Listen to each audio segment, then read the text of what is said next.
Indung isuk-isuk tos pakpikpek nyadiakeun ke keluargana dahareun jeung sajabina.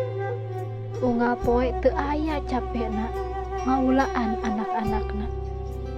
Kadang sok karunya ka budak ku zaman ayeuna anu geus dijajah ku gengsi ngabelaan sagala dibeli ameh disangka budak kiwari, tapi teu nempo kasusah diri nu jadi kolot mah nandangan salatri. Ceuk emak, rasa anu pangnyerina lain nalika keur ngajuru, tapi nalika disentak kudu jadi anak sorangan. Matak cing inget nutara ninggalkeun urang salian ti Gusti anu Maha Suci teh nyaeta doana Indung anu moal manggih tungtung. Hade gorengna Indung, anjeunna tetep surga urang. Hade gorengna bapa, anjeunna tetep pahlawan urang.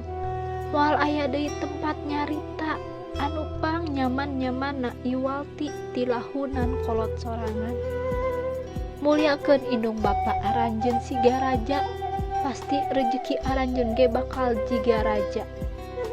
Mumpung Indung bapa masih aya di dunia, jaga salila maranehna aya.